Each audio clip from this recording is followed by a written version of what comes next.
Peace, everybody. Welcome back to Mass Adoption. I am your host, the Kryptokhemist, and it is my job to make all of the complexities of blockchain technology, cryptocurrency. I call them complexities because they make it way more than what it is. It's my job to make that stuff more simple for you. So let's get right into today's episode.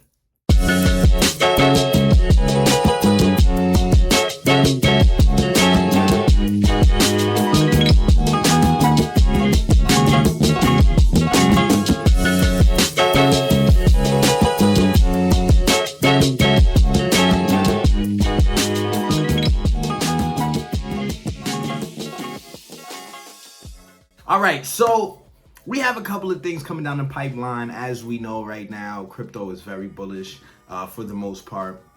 You guys check out Crypto Bubbles. I think it's cryptobubbles.io. It will tell you what crypto is looking like, what kind of volume is coming in, which coins are doing the best, etc. Great plug over to those guys. Very easy, very simple to understand, right? We got a lot of positive news coming in and some contradictory news coming in from, guess who?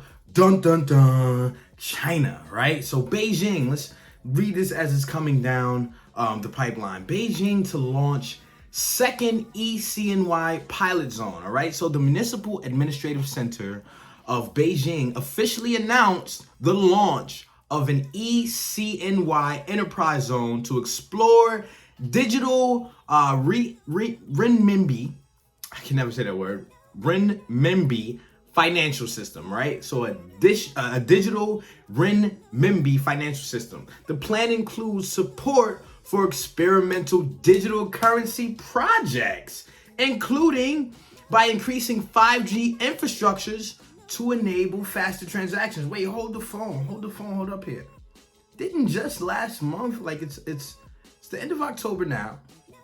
Didn't just last month China say that they banned all cryptocurrency transactions, cryptocurrency, anything? Didn't they just say that last month? So now you mean to tell me all of a sudden they are building infrastructure to make transactions even faster using 5G technology? Where does that come in? So didn't you see how we were telling you a couple of weeks ago? Hey, China banning cryptocurrency is just another manipulative move because they are one of the biggest whales in the crypto markets. It's just another manipulation move for them to come in and scoop up as much crypto as they possibly can. Now, they got us with this around June of this year, around June of 2021, when they said that they banned crypto and mining. They were shutting down all of the mining operations out there. And we took a huge hit, right? Us hodlers, we took a huge hit. But we knew, right, because we have enough wherewithal and we have enough background information and we've been doing this for long enough, we knew that they were just trying to scoop up as much crypto as they possibly could. So we held on and even bought more if we were smart, right? Or if we were able to, we bought more. And as you see, the market corrected itself and we reached just recently a new all-time high. So we see this coming. And despite that information, and China claiming that they were going to ban cryptocurrency, this time a lot more people got a lot smarter than they had last time, right? A couple of months ago, and they were like, all right, well, ban it all you want to. Still have El Salvador making Bitcoin their legal tender.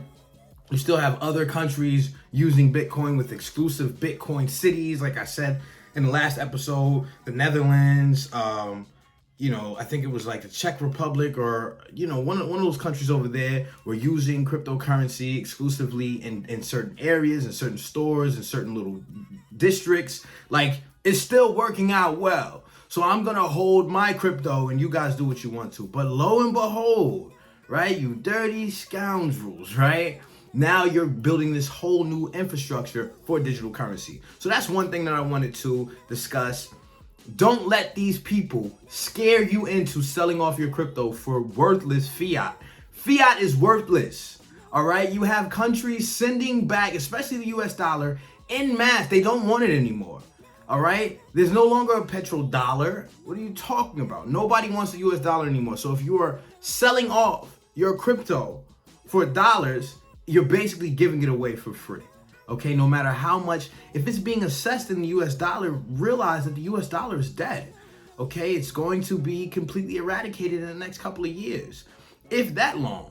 All right, so if you are using the US dollar to determine your valuation of your cryptocurrency, and you're not taking it with a grain of salt like us hodlers are, what can be said to that, right? All right, so next thing, Tether to test Notabean's travel rule system to comply with AML laws. All right, so Tether Holdings Limited is set to combat cross-border crime and money laundering by integrating Notabean, an end-to-end solution for the FATF's crypto travel rule. All right, so as you guys know, Tether got into a little heat earlier this year. I think it was. Well, it was definitely earlier this year. I can't remember the month, but they got into a little trouble. They got the microscope sort of put up their behinds, if you will. And so now they're trying to comply. They're trying to do all of this new cool stuff to let the government, the SEC, and the OCC know, hey, we're cool. We're the cool crypto, right? We base our valuation off of your dollar. We're fine. Don't bother us. So that's what you see with projects like this. And we're going to go more into that as we get into further episodes, okay? Now, blockchain gaming. If you do not know, I want you to go over to infinite-elite.io/get paid to game. I'm going to put that right here in this little section somewhere, okay? And there is a get paid to game course, get paid to game masterclass, wherein they teach you how to get paid to game without having any prior experience. There is no age limit, okay? And you see people you see children bringing in as much as $3,000 to $5,000 a month just doing what they love, gaming. So you already spend your money either gaming yourself or paying for your children's games, not to make any money back, in exchange for what you've spent. So why not play the same types of games on the blockchain and earn cryptocurrency for it, or allow your children to earn cryptocurrency for it? So if you're interested in that masterclass, please check it out.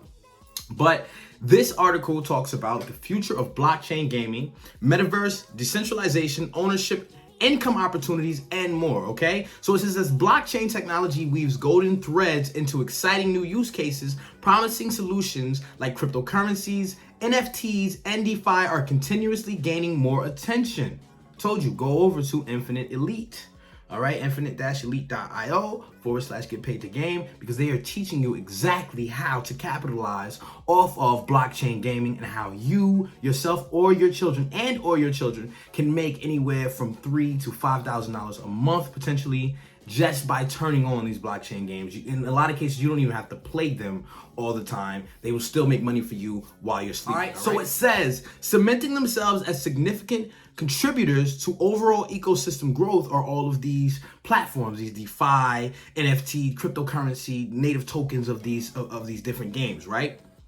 It says, amidst this growing marketplace, blockchain gaming is another promising sector that has proven its potential. So again, you have games that will pay you just to play them. You have games that will pay you just to hold their currency. You have games that will pay you, you have platforms that will pay you just to watch other people game. You can get paid cryptocurrency just to watch other people game. There are so many different ways to make cryptocurrency for free, right? It's not really for free because it's your time, right? But there are so many different ways where you don't have to put in your own fiat currency that you are earning every day from your job or your business, and you can just earn passively cryptocurrency, or residually, not passively. You can just earn residually cryptocurrency. It's not really passive all the time because you got to set it up, but you can be off of the game, doing your thing, traveling, eating, I don't know, watching TV, and still making money in crypto using blockchain gaming. So that was a great topic that I wanted to discuss. All right, so I know you all probably heard about Elon saying that he doesn't hold any Shiba. And for a minute, this kind of made the market drop, but it ultimately protected itself and corrected itself. I want to say protected itself because we leave ourselves exposed whenever we use the word of these mega billionaires to determine what our portfolio should look like. So we have to protect ourselves from that type of manipulation. And there are crypto cartels being created wherein these powerful conglomerates get together and say, okay, we can't control cryptocurrency, but we can control the different protocols and the different reward systems and the different, marketing campaigns that surround these different cryptocurrencies. So they build these projects and they use them and they slate them as the best thing since sliced bread. They get a bunch of people to buy into them, and then they pull the rug from up under them. So we protect ourselves from that type of stuff by not going with whatever these moguls are saying, right, on their social media profiles or in the media in general. So Elon Musk said something about not holding SHIB, and I think some people, fell victim to FUD and they sold, right? But those of us who were watching the market and, using that leverage of that information in our favor, we bought more and we were happy that we did, right? So it says SCRT and SHIB surged to new highs while CRV's rally breaks a nearly year-long sideways trend. Okay, so you see these coins moving in different directions and getting the momentum that they need just by the opposite reactions of what these market makers, if you will, are actually trying to do. So you see cryptocurrency investors, you see cryptocurrency traders in the crypto community coming together and saying, hey, whatever they say to do, we're going to do the opposite of it, and we're going to gain off of it. We're going to benefit from it, and it's going to pay off. So that's what we've been doing, and it's been working, right? So we see that here in this instance. Okay, so Sequoia Capital plans to invest more in crypto. So I don't know if you guys know who Sequoia Capital is, but Sequoia Capital is a venture capital giant. They're a behemoth in the venture capital world, and they're talking about investing more into cryptocurrency. All right, so it announced that it intends to register as an investment advisor with the U.S. Securities and Exchange Commission in order to invest more in alternative assets of the likes of cryptocurrency. So you see these giants jumping into the market, right? And they're like, hey, we see where cryptocurrency is going. We want to be there. We want to build infrastructure based around this. We want to build blockchain technology into our overall infrastructure, and we want to capitalize off of this new wave of technology, this paradigm shift. We've been telling you for years that there will be a paradigm shift to the financial system, and that is what you see happening right now. And a lot of people are waiting on the sidelines for the perfect opportunity, but you could have been taking $30 every paycheck and buying into smaller coins. You could have been buying into Bitcoin. You could have been buying into Ethereum. You could have been buying into BNB. All of these different things. And this is not financial advice. This is purely for educational purposes. But the point is, you could have been capitalizing off of this stuff while you were waiting on the sidelines for the perfect opportunity or for the perfect sign. The signs, the proof has been in the pudding for years, right? The signs have been there. You haven't been listening. But that's okay. It's all right. It's not too late. We will still teach you. You can head over to planetkrypton.io. Got it up here on the screen as well. And get the information that you need to get started in cryptocurrency in such a way that makes it so that you can understand it. It's not too complex for you. Nobody's talking over your head. You absolutely understand what's going on. You can apply the principles of cryptocurrency to regular everyday things in your life. And you're not hearing all this technical jargon where you're like, what the heck is that? We also give you some great opportunities to make passive income in cryptocurrency. We give you some mining opportunities to just put your money somewhere and allow it to grow. We give you access to trading information. All of those things, please check us out, planetkrypton.io, all right?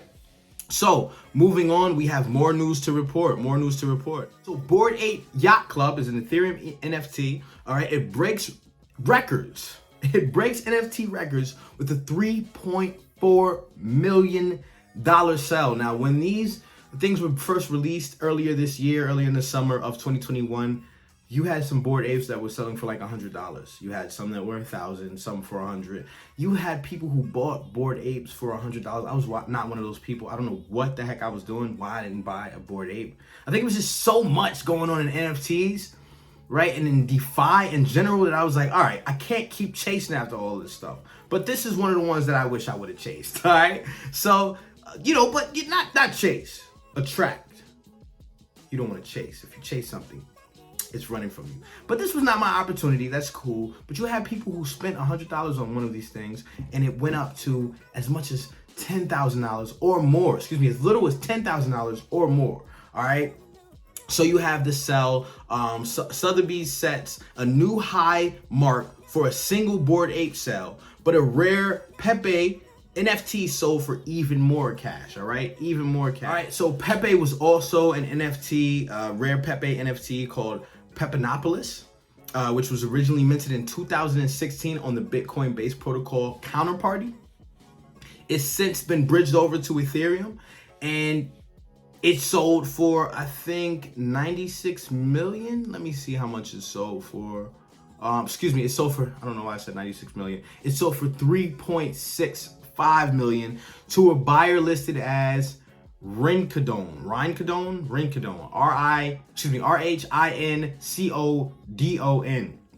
The same buyer as today's Bored Ape, as well as Digital Zone of Immaterial Pictorial Sensibility by creator Mitchell F. Chan for 1.53 million. So this is an NFT Rincodon, I hope I'm saying their name right. I don't really care. I'm just telling you they're and they're out here purchasing these big ticket NFTs. So definitely something we need to be paying attention to. You never know what types of plans these people have to display these NFTs, to give these NFTs different use cases. You see that happening now as well, with different layers being built on top of blockchains. Let's really see what happens with this, all right? So Valkyrie Investments files for leveraged Bitcoin futures ETF. All right, so as you guys know, on the 18th of October, the Bitcoin ETF was launched. It is live. So now you have these companies rallying, trying to get the same opportunities. So Valkyrie Investments is one of those companies. And it says, 4 days after its Bitcoin futures exchange traded fund made its NASDAQ debut, Valkyrie Investments is already after another Bitcoin futures based fund, this time with leveraged exposure. The investment firm filed the Valkyrie XBTO Leveraged BTC Futures ETF prospectus on Tuesday morning. So that was actually this morning. This is being recorded on a Tuesday. The fund, which intends to trade under the ticker BTFX, will provide 1.25 times exposure to the Bitcoin reference rate. It will hold futures, swaps, options, and forwards. All right, so there are going to be even more derivatives contracts built off of Bitcoin, and with these exchange traded funds. So that's going to bring even more volume in, and that's going to exponentiate the price or increase the price of Bitcoin even more than it already has been increasing over the past couple of months. I definitely see Bitcoin reaching 100,000 or more by the end of the year, but we never know. All right, so let's just keep watching. All right, so I'm going to end with this story and just sort of reiterate that mass adoption is upon us. I'm going to use this as the nail in the coffin, if you will, to drive home the point that mass adoption is upon us. You can't keep running from it. You can't keep saying it's a scam, or you don't know enough, or you don't understand. If you don't understand, it's ultimately because you don't want to. If you want to understand something, you always go after it and you expand your knowledge on it, all right? But this story is very important because the FDIC chairman states that U.S. regulators are exploring how banks could hold Bitcoin. Now, this is funny because as early as 2019, maybe a little earlier, you already had Bank of America, Wells Fargo, and these other huge brand name banks getting into and even training their employees on blockchain technology and cryptocurrency. I guess now they're going more public about it, but this was common knowledge in the crypto space that these banks were striving to implement cryptocurrency into how they operated, into their operations, right? You had BMW, AT&T, Etsy, Amazon, all of these big name brands accepting and using cryptocurrencies, but now all of a sudden, the FDIC chairman is saying that U.S. regulators are exploring how banks could hold Bitcoin, as if they haven't been holding cryptocurrency for a very long time now, as if, these whales that come into the market, into the crypto market specifically, aren't somewhere around there, aren't banks, right? But whatever, let's play that game.